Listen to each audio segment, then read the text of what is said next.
Jesus a eles andando por sobre o mar. Os discípulos, vendo-o caminhar por sobre o mar, assustaram-se, dizendo: é um fantasma, e gritaram de medo. Jesus, porém, imediatamente lhes disse: tende bom ânimo, sou eu, não temais.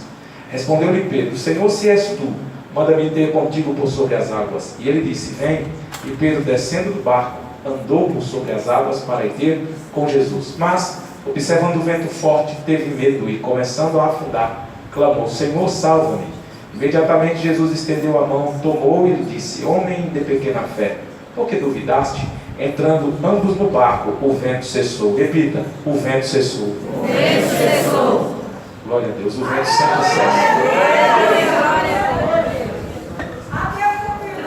Meus amados, nós temos 3 acontecimentos drásticos no capítulo 14 de Mateus. O primeiro é o assassinato de João Batista. Herodes mandou decapitar João Batista. Aí o texto diz que os discípulos, eles tomaram o corpo e sepultaram a João Batista. Depois disso, foram notificar a Jesus a triste notícia. Aí a Bíblia diz que quando Jesus soube do assassinato de João Batista, diz o texto, esse é o primeiro imediato no texto. Imediatamente ele entrou no barco com os discípulos e foi para o outro lado. Aí o texto define que o outro lado era deserto. Quando o texto define que o outro lado era deserto, Mateus, que escreveu para os hebreus, está nos apontando do ponto de vista geográfico para onde Jesus estava indo. Sim, porque diferente do que se possa imaginar com relação a norte e sul, pelo menos em nossa geografia, seja ela estadual, seja ela nacional, quando nós falamos de sul em São Paulo, nós estamos falando do lugar onde tem mais bacias hidrográficas, nós estamos falando de lugar muito mais arborizado, nós estamos falando de um lugar onde no inverno faz muito frio. Então o sul para nós denomina isso: clima frio, arborizado, maiores bacias hidrográficas. Essa é a região sul aqui no estado, ou no nosso próprio país. Do ponto de vista geográfico, passou de Curitiba, meus irmãos, já é sul. Curitiba sul, Santa Catarina sul, Rio Grande do Sul. Ou seja, lá o frio vai quase que abaixo de zero, sim ou não? Mas não é assim no país de Israel, não é assim na terra de Canaã. A terra de Canaã, a geografia é um pouco inversa do que imaginamos aqui, porque na região norte do país de Israel é onde estão as árvores, é onde está a maior bacia hidrográfica. É na região norte do país de Israel onde estão as oliveiras, as videiras, as palmeiras. É o lugar mais frio. Agora, quando se fala de sul, em direção a Jerusalém, que está na região sul do país, ali nós já temos o deserto. Ali nós já temos, meus amados irmãos, os arbustos secos. Ali nós já temos a falta de vegetação. Então, quando Mateus diz que Jesus entra no barco e vai para um lugar deserto, Mateus está dizendo que Jesus foi para a região sul, aonde de fato existe o deserto. Muito embora a terra de Canaã, e Canaã quer dizer pequena estreita faixa de terra, com apenas 400 mil quilômetros, meus amados irmãos, de extensão. E lá na terra de Israel, eles estão mesmo entre o deserto da Síria e de Arábia e o mar Mediterrâneo. Aí se você olhar para o mar Mediterrâneo, aonde é que ele está situado? Mais para a região norte. Quando você fala do deserto da Síria e da Arábia, mais para a região sul. Jesus vai para onde? Para o deserto. Jesus vai para a região sul do país. Possivelmente, aquela época era inverno. Essa época era inverno por 2 fatores. Primeiro, o texto diz que quando ele abençoa o pão e o peixe, ele manda que a multidão, eles se assentem na relva. Olha o contraste. Quando é que no deserto vai ter um lugar úmido? Relva aqui quer dizer um lugar umedecido, não que tenha árvore. Quer dizer que na ocasião era inverno, porque no deserto estava meio que umedecido e o escritor chama de relva. Amém, queridos? Amém. Outro fator que me leva a imaginar afirmar que era inverno nessa ocasião é que se fez uma tempestade do nada, o que é comum mais no inverno. É mais comum no inverno esse tipo de tempestade que vem de onde? Que vem do deserto. O vento quente vem do deserto. E na hora que ele chega no mar da Galileia, ou mar de Tiberíades, ou meus amados, ou lago de Genezaré, como você quiser, apenas um lago com vários nomes, dependendo da região que você esteja, Tiberíades, Galileia e Genezaré, como se dá o nome ao lago.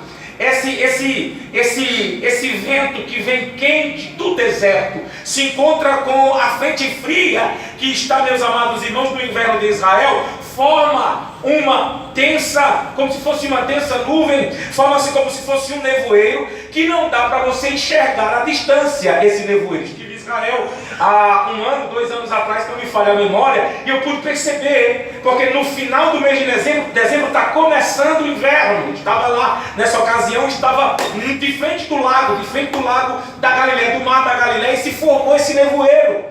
É tão denso que não dá para ver uma pessoa a 5 metros à sua distância, só se ela chegar abruptamente. Estou apenas dando a título de informação para provar os amados que nessa ocasião possivelmente era o inverno, já que tinha relva no deserto, já que a tempestade se forma de uma hora para outra. Observemos o texto. Eu estou só pensando com vocês nessa introdução, viu? Não comecei a pregar ainda não. Estou tentando apenas elucidá-los para ver se vocês vêm comigo aqui, amados irmãos, nas revelações que Deus nos deu para transmitir a sua vida. Eu tenho certeza que nessa noite você não sairá daqui, glória a Deus, sem ouvir a palavra, sem ouvir o conselho de Deus, sem sentir a presença de Deus, bem como nos outros cultos, aleluia, comum da igreja. Amém? Amém.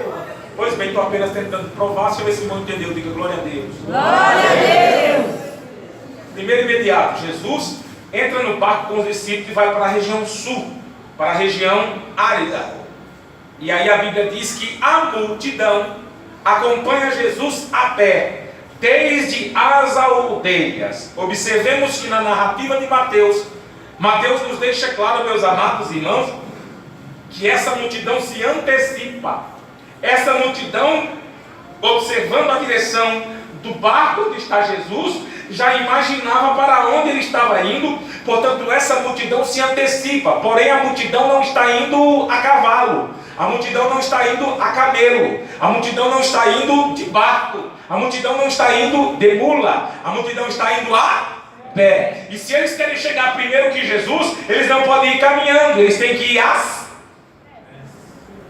Vou jogar o lenço em você. Se eles estão se antecipando para chegar antes de Jesus, eles estão indo às pressas. E como eu falo às pressas, eu não posso afirmar no texto que eles iam correndo. Por quê? A multidão não é formada apenas de uma faixa etária. Não são apenas os quarentões que estão ali. Não são apenas os jovens de 18 anos. Não é uma multidão formada apenas de uma faixa etária. É uma multidão formada, meus amados irmãos, de faixa etária diversificada. E quando nós olhamos para a multidão, nós temos um número, 5.000 homens. Aí o texto diz, além de mulheres e crianças. Para ir em Israel, meus amados, dizer que tinha 5.000 homens, eles já estão contando de 21 anos até 90. Porque não é a idade que diz que o homem é válido. É a existência propriamente dita. É diferente do nosso país. Para os judeus, desde quando Josué e Caleb disseram, tem 80 e ainda posso puxar a espada, aí eles entenderam, um homem com vontade de lutar, independente da idade, ele vai puxar a espada. Porque com 80, Josué e Caleb puxaram a espada e foram para a guerra. Aí o sábio Salomão disse que os velhos na velhice darão frutos e os frutos serão viçosos. Tem algum velho aqui? Ou tem gente capaz de puxar a espada e dizer eu vou para a guerra? Então a idade dos homens aqui, os homens aqui eram de 21 até perder de vista, amém, queridos? Estavam ali, além de mulheres e crianças. Então nós temos um número, 5.000 homens além de mulheres e crianças, mas nós temos também os aspectos vulneráveis da multidão. Primeiro, havia entre a multidão mulher, e mulher vulnerável, sim ou não? Sim. Ainda mais no deserto, sim ou não? Sim. Você não está concordando não. Quer que eu prove que mulher é vulnerável? Vou provar. Do ponto de vista emocional, toda mulher é vulnerável. Do ponto de vista estrutural, orgânico, toda mulher é mais forte do que o homem. Segura essa. O Rabino Rashi afirma o seguinte, que quando Deus criou o homem, Deus criou o homem de onde? Do pó da? Do barro, sim ou não? Sim. E a mulher Deus criou de onde? Então, costela, meus amados irmãos, é a parte do corpo que nós encontramos o... Eita, tem só duas ligadas. Você encontra costela de cartilagem, de tecido adiposo? Não, é só dos... Compare barro com osso. O que é mais forte? Osso. O que é mais forte? Osso. Pois bem, imagine o homem com dor de cabeça, dor de garganta e um simples resfriado. Como ele fica na cama? Ai, vou morrer, me dá um chá. Pastor Sandro fica assim, Pastor Pedro fica assim, eu fico assim, o Pastor Sandro também fica, o Sandro fica assim, sim ou não? Não, com dor de cabeça, dor de garganta, febre, fica morrendo na cama. Agora a mulher, com dor de cabeça, garganta inflamada, unha cravada, febre de 40 graus, ela está cuidando do menino, cuidando da casa, e não dá. Então, do ponto de vista estrutural, toda mulher é mais forte do que o homem, porque ela é feita do osso. Mas onde é que a mulher é mais frágil? No emocional. Aí o homem é mais forte. Porque toda mulher, quando vem descendo apenas uma gotinha de chuva, ela fala, ai meu Deus, é uma tempestade que está caindo. É um vento forte que está vindo. O homem não, o homem segura mais o tranco. Segura aí, mulher, segura na corda que nós vamos vencer. O homem é assim, e eu vou provar na Bíblia. Paulo disse o quê? Dá honra à mulher por ser vaso mais. Aí você pensa que quando Paulo chama a tipologia, a simbologia de vaso, Paulo está falando de um vaso de barro. Não, Paulo está falando do vaso emocional. Porque Deus fez o homem emocionalmente mais forte do que a mulher. E fez ele do barro, e a mulher fez da costela para ela ser mais forte. Até porque quem pecou no Éden foi a mulher. E desse distúrbio emocional está na mulher por causa da culpa do Éden até o dia de hoje. Mas Deus fez a mulher mais forte por mais um motivo. Quem carregaria uma vida durante 9 meses seria a mulher. Deu uma salva de palmas que essa foi só um gancho.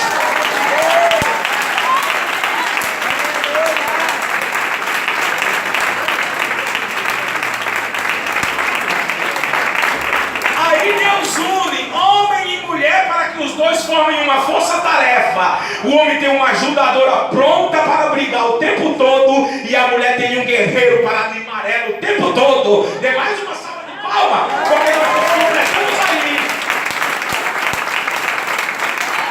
Ai, meu Deus. Amém, queridos? Amém. Então nós temos a mulher, a primeira parte emocionalmente vulnerável no deserto. Depois da mulher nós temos um segundo grupo que é vulnerável no deserto, que são as crianças. E depois nós temos, meus amados, um terceiro grupo mais que vulnerável, que são os enfermos. Está no texto. E o texto diz 5.000 homens, além de mulheres, vulnerabilidade emocional, além das crianças, vulnerabilidade natural e muitos enfermos. Vulnerabilidade existencial. Temos todos esses vulneráveis no texto. E quando Jesus está chegando, por que Jesus está indo para o deserto? Repita comigo, por causa do assassinato de João Batista. Não fale mais, só adore.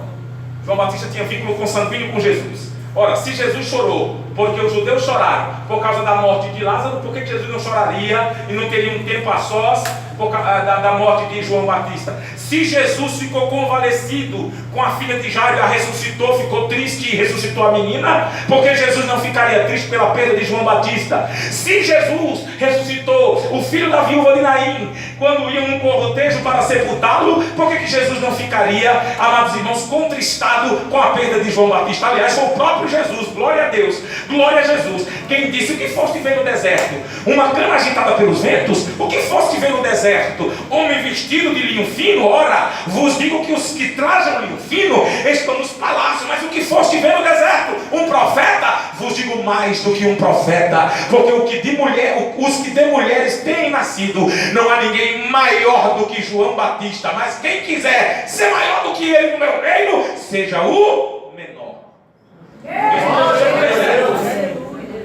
Por isso que Jesus vai para o deserto, porque Jesus tinha vínculo consanguíneo com João Batista. Mas quando Jesus chega, a multidão chegou primeiro. Eles foram Eu vou jogar esse copo d'água. Presta atenção que eu não estou falando grego. Eles foram me ajuda. E da outra vez, e eu não vou prometer não, eu vou jogar. Não se esqueçam, eu tenho um transtorno de ansiedade. Glória a Deus. Quando Jesus chega, ele se depara com a multidão. E o texto diz que ele teve compaixão. Irmão, a quantidade de sentimento em Jesus, baseado no amor e na misericórdia, nós nunca conseguiremos esquadrinhar e avaliar, jamais. Ele está contristado por João Batista, que acabou de falecer, e agora está cheio de compaixão por uma multidão que não o surpreendeu os discípulos. Porque para a multidão, deserto é um lugar inadequado para se fazer passeio. Deserto é um lugar de insetos nocivos. Deserto é lugar de animais selváticos. Deserto é lugar onde denomina falta de esperança, falta de vida. Mas para essa multidão com seus aspectos vulneráveis, não importa onde Jesus esteja, onde Jesus estiver, eles disseram: queremos estar também, queremos estar também. Onde Jesus estiver, eu quero estar lá também, eu quero estar lá também. Mas está correndo perigo de vida, vale a pena correr perigo, porque onde ele estiver, vale a pena estar também. E eles foram.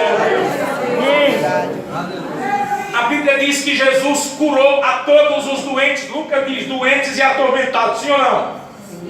Diz que Jesus curou todos. Mas aí eu parei para pensar, pastor Sandro, Jesus poderoso, ultra mega, deixa eu ver, power, poderoso, Jesus, acima de tudo. Ele não poderia ter curado aquela multidão com o poder da palavra para otimizar o tempo? Sim ou não? Sim. Jesus tem poder de dizer: olha, eu estou curando todos vocês, até porque ele está com um sentimento, meus queridos irmãos, prioritário. Era o direito de ficar convalescido com a morte de João Batista. Então Jesus tinha motivos para otimizar o tempo? Tinha.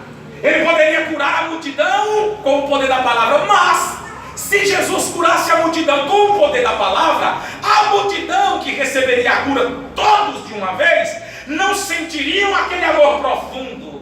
Porque amor, meus amados irmãos, não dá para defini-lo, não dá para expressá-lo apenas com palavra. Quando ela completar ano de vida, ou vocês completarem mais um ano de casamento, chega para ela apenas com I love you, para você ver uma coisa, sem um Ferreiro Rocher na mão, sem um anelzinho de brilhante, sem um colazinho. Não, essa galera já sabe que você ama, mas nesses dias tem que chegar com mimo. Por que Jesus não curou apenas com o poder da palavra, já que era necessário otimizar o tempo? Porque se Jesus curasse todos com o poder da palavra, todos perceberiam apenas um Jesus que tem poder e cumpre protocolo. Porque Jesus não curou eles com o poder da palavra? Eu estou falando isso porque diz a Bíblia que ele curou a todos, e na medida em que ele vai curando a todos, o tempo vai passando. Com o poder da palavra era questão de milésimo de segundo, receba, e todos receberiam. Mas à medida que Jesus está curando a todos, o texto diz que a hora vai passando. Então Jesus, que não quer ser percebido apenas como o Todo-Poderoso, mas acima de tudo como o Deus que ama, antes, aleluia, de demonstrar o seu poder, eu afirmo nessa noite o que diz Mateus: Jesus não curou para otimizar o tempo com o poder da palavra. Ele curou foi um por um, tocando, tete a tete, olho no olho, hálito certo, aleluia, presente. Por quê? Porque o texto diz que enquanto ele curava a todos, o tempo ia passando. O que Jesus quer com isso? Antes de perceber que ele é poderoso, perceba primeiro o quanto ele ama. Levante a mão e receba essa palavra. Dê uma salva de palmas para ele. Ele quer demonstrar primeiro o tamanho do seu amor e não a grandeza de seu poder. A grandeza do seu poder chega depois que eu, você e nós sentimos a grandeza do seu amor. Portanto, o que ele mostra como poderoso, aleluia, meus amados irmãos, é um encaixe para que eu perceba. Ele não é apenas alguém que se preocupa comigo, como alguém de quem ele tem o dever de cumprir um protocolo. Ele se preocupa comigo mais do que cumprimento de um protocolo. Ele se preocupa primeiro comigo porque me ama. Eu vou ficar aqui para ver se você adora. Primeiro porque ele me ama. Primeiro porque ele me ama. E é por isso que ele vai operar na tua vida, para que você perceba. Primeiro ele te ama, depois ele é poderoso para colocar tudo que está fora do lugar em seu devido lugar. Mais uma salva de palmas para Jesus.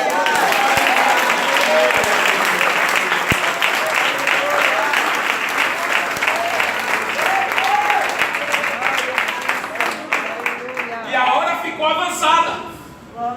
Daí os discípulos, eles detectaram à sua volta apenas os aspectos negativos daquela ocasião, o que é inerente a todo ser humano.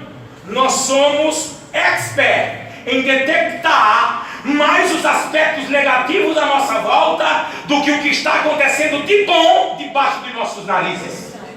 Sabiam disso? Todos nós somos assim. A casa vai cair, meu Deus, ai Jesus. Tem tudo isso de conta para pagar, é verdade. E aí começamos a maximizar problema. Foi os discípulos. Começaram a ver a volta e não viram nada de bom. E só viram, amados irmãos, tudo que é de ruim, tudo que é negativo. Lugar deserto, hora avançada, multidão faminta, não temos dinheiro. Lugar deserto, hora avançada, multidão faminta, não temos dinheiro. É a nossa cara, né? Ai meu Deus, acabou-se tudo, tudo se acabou, e acabou-se tudo e tudo se acabou. E não conseguimos olhar, enxergar debaixo do nosso nariz algo de bom que está acontecendo. Hora deserta, lugar avançado, multidão faminta, não temos condição de alimentar. É verdade. Mas, e esse mas aqui, meus queridos, deveria acontecer com o discípulo e tem que acontecer com você essa noite. Mas, Jesus está comigo. Jesus está no deserto. Você percebe que quando eu coloco Jesus, tudo que é problema, meus queridos, já não parece absolutamente nada. Então não deixe o terror tomar conta de você nessa noite. Apesar de todo vendaval, tem alguém que está contigo. Não veja só o negativo, veja o além, veja além. Jesus está no deserto. Glória a Deus. Daí eles chegaram para Jesus e disseram: Senhor, vamos evitar uma catástrofe. Despede a multidão. Por quê? A hora é avançada. O lugar é deserto. Não há como alimentá-los. Não temos condições. Daí Jesus, quando Jesus diz assim, não é necessário. Jesus não está, meus amados irmãos, rebatendo ou entrando em um debate com os discípulos. Quando Jesus diz não, Jesus está dizendo vocês estão errados. Quando Jesus disse não é necessário, ele está dizendo vocês estão errados. Deixa eu ver se você recebe essa palavra. Você que só viu o negativo, Jesus está dizendo não é desse jeito, não precisa ser assim. Acorda, evolui, levanta a cabeça. Eita, glória. Levanta a tua cabeça e enxerga além. Não é preciso que eles vão, dá-lhe voz de comer. Que coisa linda. Não se trata de um debate aberto. Se trata de Jesus levando eles, meus amados irmãos, ao aspecto positivo, a enxergarem algo de bom, a perceberem que ele estava ali. Mas eles ficaram tão cegos com tudo que é negativo no deserto que não conseguiram enxergar que Jesus estava no deserto. Tem um monte de gente aqui nessa noite na mesma situação. Só consegue enxergar o que a casa vai cair, que o governo vai cair, que tudo vai dar errado, que os planos da igreja não vão a lugar nenhum, que o planejamento desse ano vai ter problema. Está repreendido em nome do Cordeiro. Não precisa ser assim. Levanta a tua cabeça porque tem algo de bom acontecendo. Só você foi quem não viu.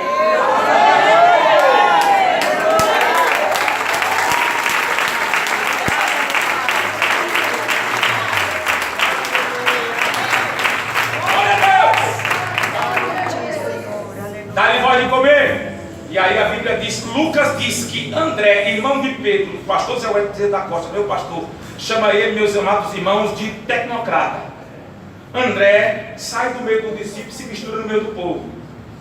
Porque quando o meio do discípulo não tiver nada de positivo, eles não estiverem enxergando nada de bom, nada de positivo, quando eles já não estiverem mais gerando fé e esperança, mas estiverem desvanecidos, é melhor sair do meio do discípulo e se juntar no meio do povo. Porque quando faltar esperança aqui, sempre vai ter alguém aí com uma fé maior do que a minha, enxergando melhor do que eu. Vou ficar aqui enxergando mais do que eu, enxergando mais do que eu, capaz de fazer mais além do que eu faria. Dê uma salva de palmas para Jesus. Se aqui faltar esperança no meio do povo, tem alguém capaz.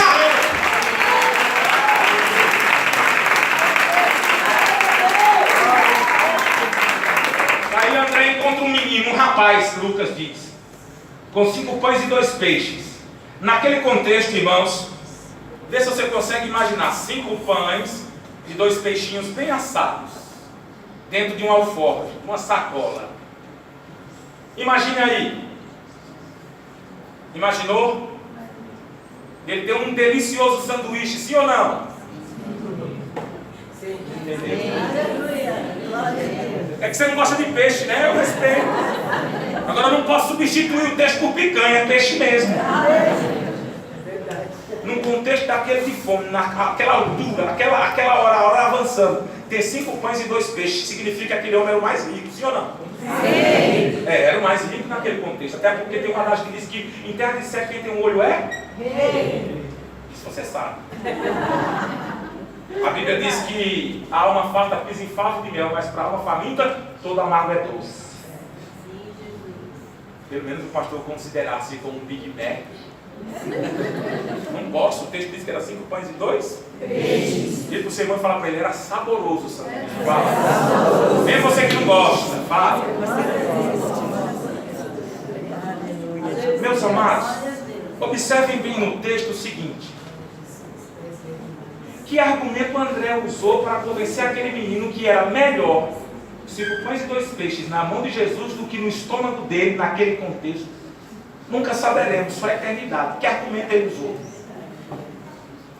Agora, eu me baseio no fato do que ele viu. Ele já era uma testemunha. Você tem coragem de dar 5 pães por tudo que você tem para Jesus? Mas o que significava 5 pães e 2 peixes naquele contexto? Além de um produto ou de uma substância capaz de trazer força suficiente para encarar uma jornada.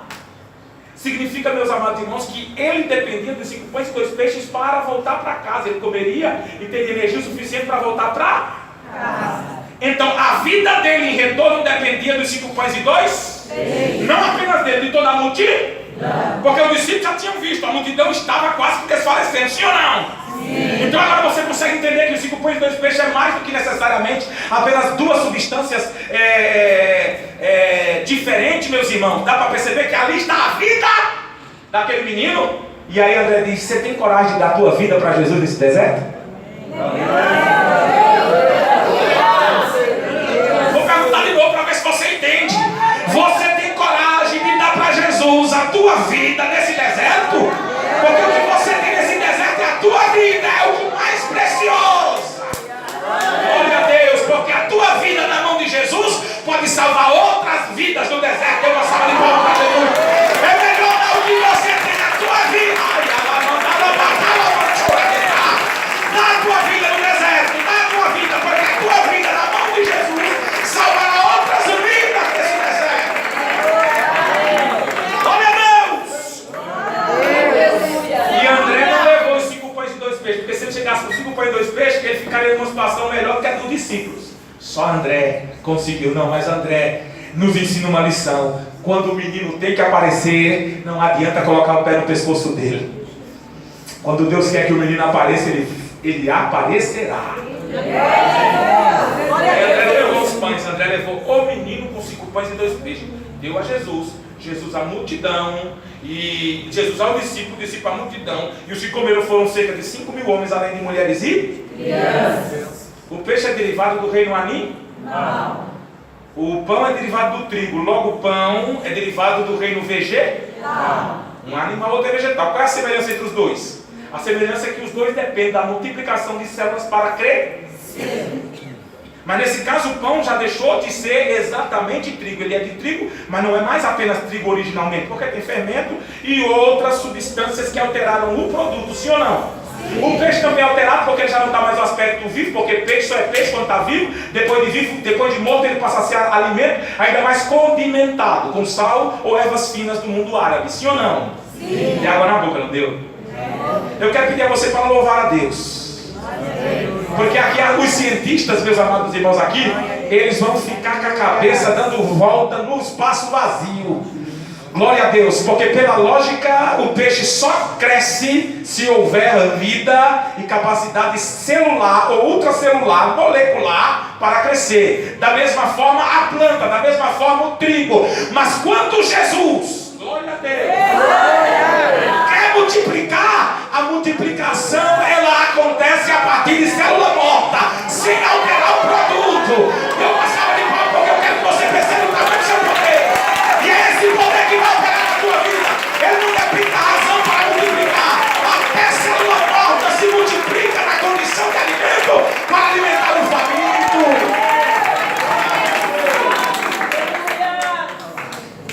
Aleluia, Jesus. Glória a Deus. A Bíblia diz que Jesus, enquanto despedia a multidão, vamos voltar à hora. Quando os discípulos detectaram só problema, o que eles tinham? Hora avançada, repita, hora avançada. Hora avançada. Depois desse povo todo comer, você acha que o povo comeu até saciar? O texto diz até saciar, correndo? Não, porque com fome, o bom de comer com fome, meus amados irmãos, é comer degustando. E não é apenas comer degustando, é comer degustando sabendo que você tem a quantidade suficiente para comer e se saciar. Então o povo está comendo devagar, sim ou não? Sim. Aí o texto diz que sobraram 12 alcofas cheias de pão. Para que sobraram aquelas 12 alcofas? Tem gente que diz, é para os nossos dias. Não, aquilo ali, meus amados irmãos, foi uma direta de Jesus no discípulo. Cada alcofa representa cada discípulo. Ó, de vocês não pôde vir, mas aprendam. De 5 pães e 2 peixes, sobra 12 alcofas, depois de 5.000, além de mulher e criança, ter se alimentado. Foi para eles ver. 12, por que sobra 12? Enquanto despede a multidão, então a hora agora já não está mais avançada, ela está no superlativo. E no superlativo a hora está avançadíssima. Avançadíssima. Isso. Ou seja, quase rompendo o período diurno com o noturno, sim ou não? Na multidão. Aí o texto diz, e ordenou Jesus que entrassem no barco. Aí Marcos diz, e forçou-os a entrar. Por que Jesus está forçando, ordenando os discípulos a entrar no barco? Está forçando porque primeiro, ali entre os discípulos tinham 4 que eram pescadores. E para ser pescador a condição é, todo pescador precisa saber manusear anzol e rede, precisa saber nadar, precisa saber navegar, meus amados, com canoa, com barco ou com jangada, tem que saber. E em quarto lugar, para ser pescador precisa saber o quê? Discernir fator climático. Quando eu afirmo os irmãos, possivelmente aqui era inverno, de repente forma-se aquelas nuvens, aquele nevoeiro denso. E ali os discípulos já percebem, está vindo uma tempestade aí. A primeira lição que eu quero aplicar à sua vida nessa noite, levanta a mão para receber. Amém. É a questão do deserto. Só viram negativo no deserto. Portanto, não atropele a etapa. Não atropele a etapa. Não atropele a etapa. Se é tempo de deserto, encara o desafio, porque você é capaz. Se é tempo de deserto, levanta a cabeça e começa a enxergar além de negativo. Começa a enxergar algo de positivo. Não atropele a etapa. Porque se você atropelar a etapa do deserto, fique tranquilo. Se você não conseguiu aprender, que é o caso dos discípulos, não aprenderam nada no deserto, Jesus vai preparar a tempestade. E o maior abençoado será você. Você foge do deserto, mas vai cair no vento. Eu vou ficar aqui. Foge do deserto, mas vai cair no vento. Foge do deserto, mas vai cair no vento. Foge do deserto, mas vai cair no vento. Ou você dá glória a Deus, ou você em casa. Foge do deserto, mas vai cair no vento. Porque não dá para ficar com essa anorexia espiritual. Não dá para ficar com Jesus no deserto e achar que o deserto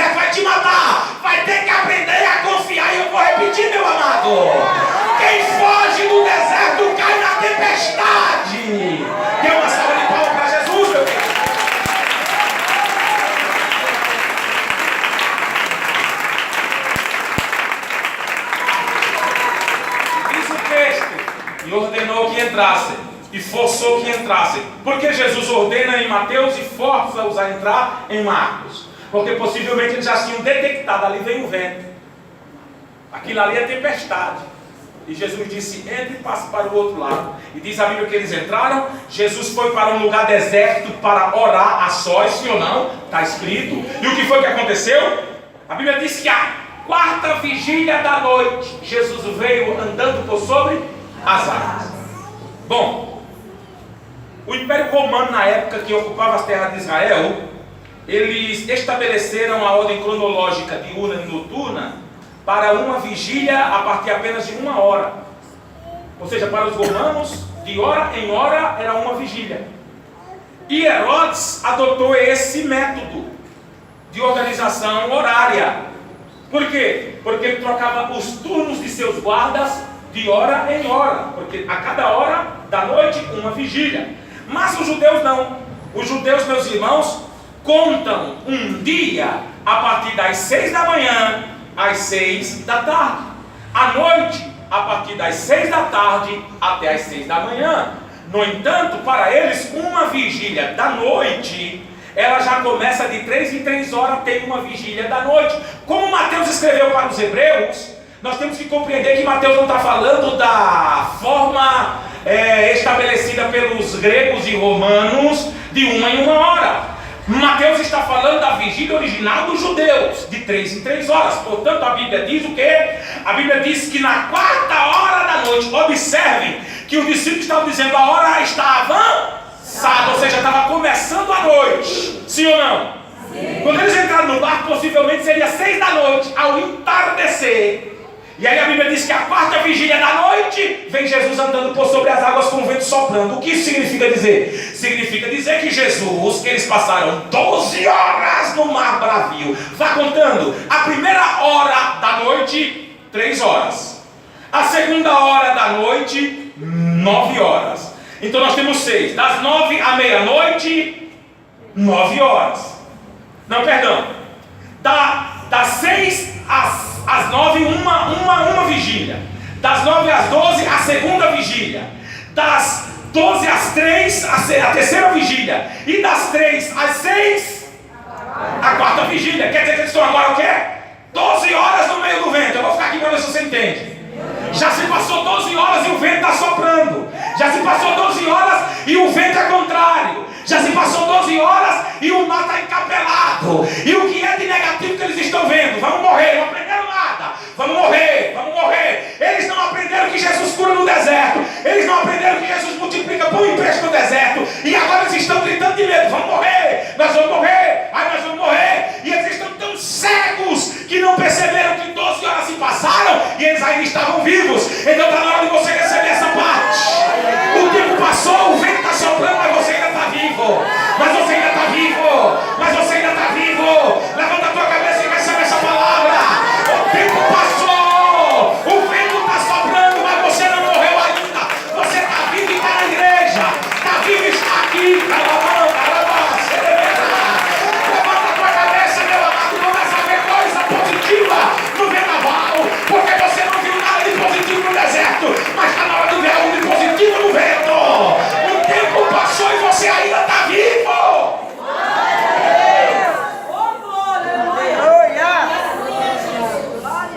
Deixa eu correr para terminar.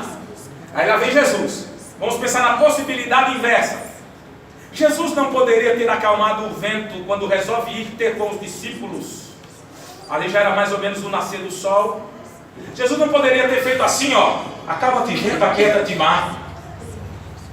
E ali estabelecer a bonança para Jesus vir andando por sobre as águas. Era mais bonito ver Jesus andar sobre as águas sem vento nenhum. É melhor que Jesus chegue na minha vida quando tiver pelo menos estabilizada a situação, porque daí eu vou ter noção exata de que é Cristo e não vou ter dúvida que é Ele mesmo.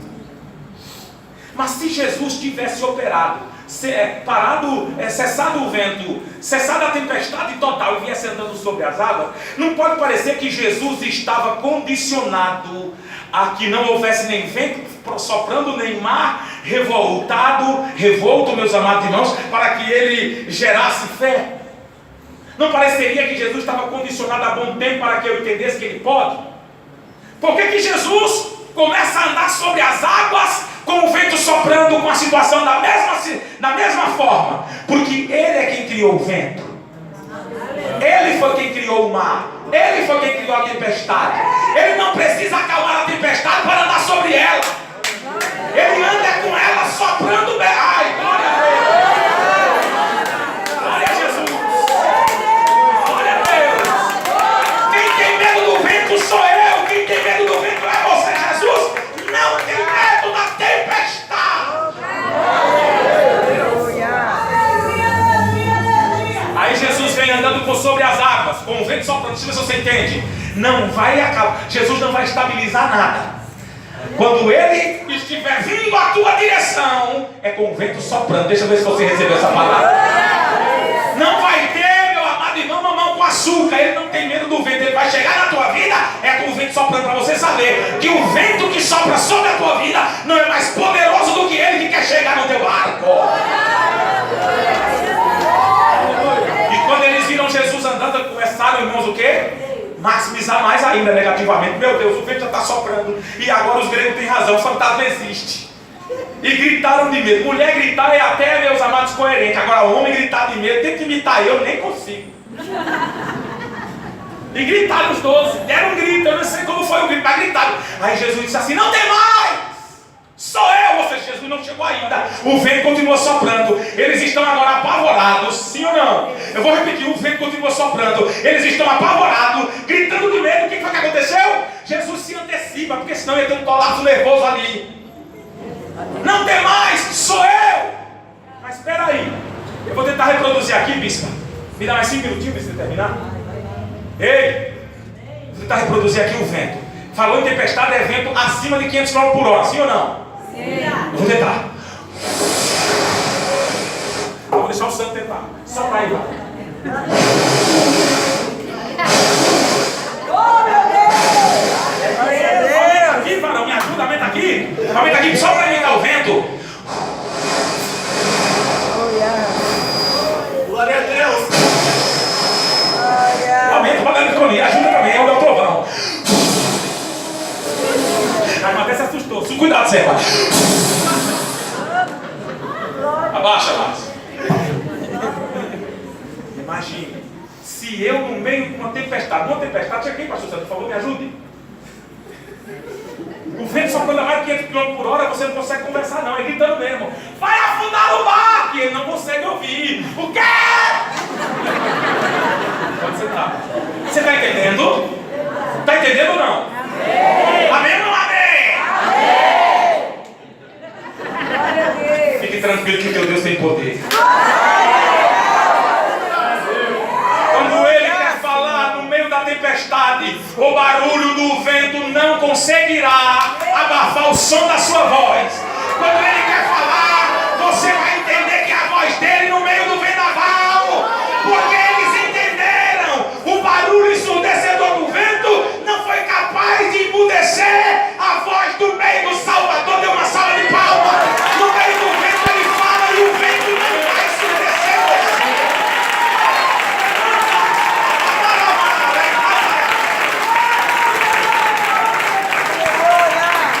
Aí Jesus disse: sou eu, não tem mais. E eles entenderam, ou seja, o barulho do vento não conseguiu, porque a voz dele é mais forte. O texto não diz que Jesus gritou, o texto diz que ele falou. E eles entenderam tanto que Pedro disse o seguinte: eu vou navegar agora. Senhor, se és tu mesmo, manda ir ter contigo andando por sobre as águas. Segunda verdade no texto: não atropele etapa. Porém, a primeira é não atropele etapa. E a segunda verdade no texto que aprendemos, meus irmãos, é que não devemos ultrapassar limite. Repita comigo: não ultrapasse limite. Não ultrapasse limite. Não, você não falou vou jogar água, já falei. Repete comigo: não ultrapasse limite. Mais uma vez: não ultrapasse limite. Você veio para acalmar. Glória a Deus. Aleluia. Não atropele etapa. Não ultrapasse limite. Então o que eu tenho que fazer? Fica no barco. Fica no barco. Fica no barco. Fica no barco. Não sai do barco. Não pule do barco. O lugar da obediência é, meus amados irmãos, o critério de Jesus, porque não é você quem correrá atrás de Cristo. Você não tem força no vendaval. É Cristo que vai chegar no barco, onde ele disse: entra e fica. Glória a Deus, entra e fica no barco. Eu vou ficar aqui. Não pule do barco. Não saia do barco. Não pule do barco. Não saia do barco. Não pule do barco. Você que veio aqui dizendo: eu vou entregar meu carro. Eu vou sair da Emanuel. Cuidado! Porque Jesus só vai chegar no barco se você estiver no barco. Se sair do barco, a responsabilidade vai ser tua. Fica no barco, fica no barco, fica no barco, fica no barco, fica no barco, fica no barco, fica no barco. Não saia do barco!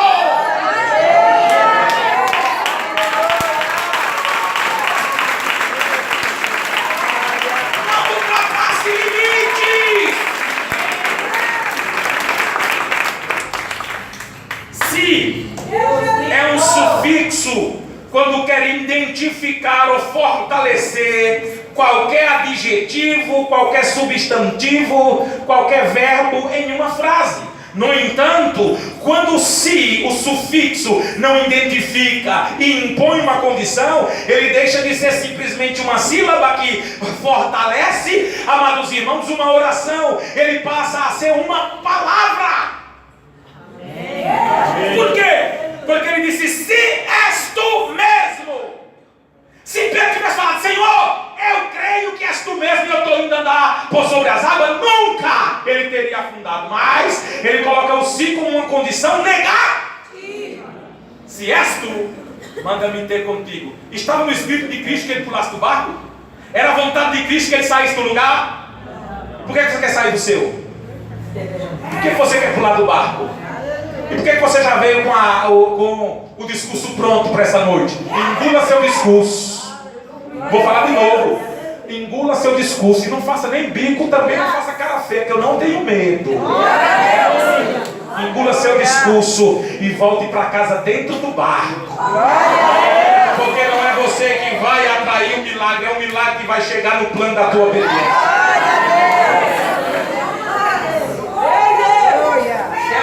Mesmo manda eu ir ter contigo. Jesus disse: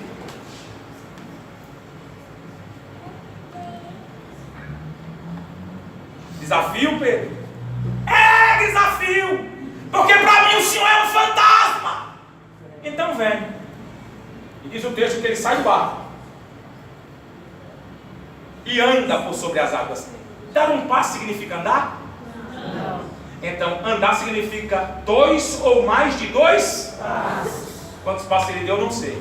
Mas é tão imediato no texto que dá para pensar que foi no mínimo 2, no máximo 3. Porque ele observou o vento forte. Olha a negativa deles. Gritando no meio do mar, pensando que é um fantasma.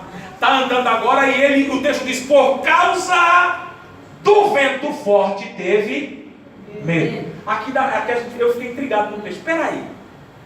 Como assim por causa do vento? Ele já está ouvindo esse vento soprar a mais de 500 km por hora, há mais de 12 horas. Que força do vento é essa que ele está percebendo fora do barco que ele não tinha percebido antes? Porque o vento não mudou, ele está soprando da mesma. E onde é que está o problema aqui? No vento forte ou em Pedro? Em Pedro. Mas em Pedro por quê? Porque ele decidiu pular. Porque o vento continua soprando da mesma forma. E dentro do barco ele continua vivo, mesmo com o vento só. Mas agora ele está por sua conta e risco. Não saia do barco. Porque se com Jesus no barco está ventando, sem Jesus vai ficar pior. É uma salva de palmas.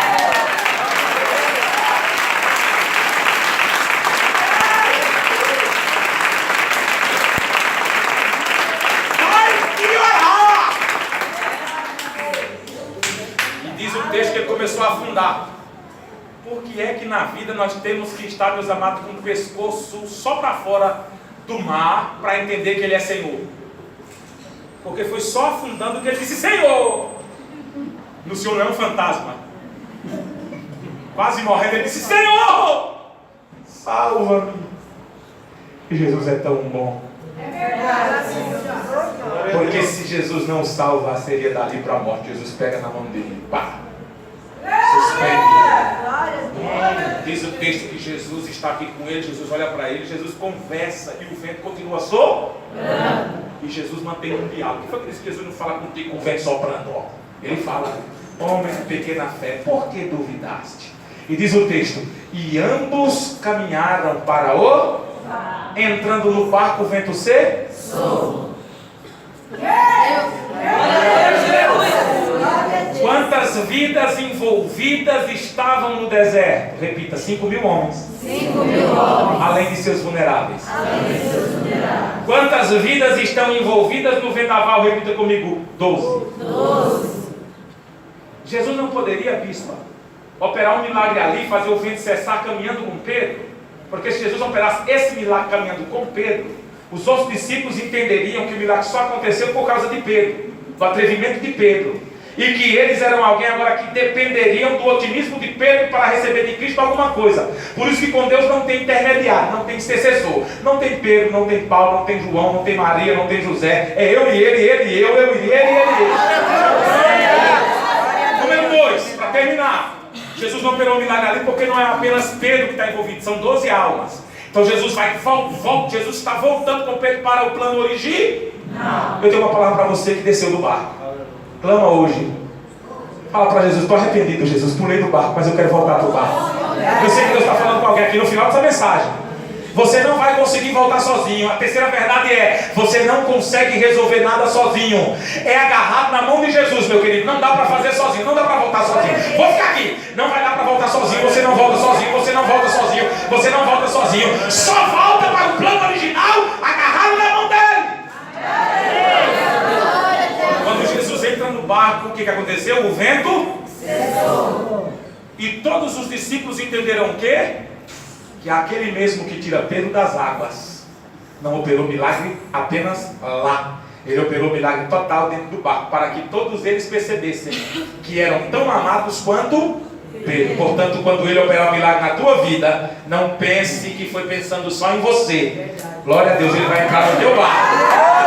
Quem estiver no teu barco vai receber a bênção também. Amém, querido? Verdade 1. Não atropele a etapa. Verdade 2, não ultrapasse limites. Verdade 3, você não conseguirá sozinho. Verdade 4, quando o milagre acontecer, vai acontecer para todos nós, porque você não é um bebelô de papai. Amém? Vamos salvar de palmas para Jesus.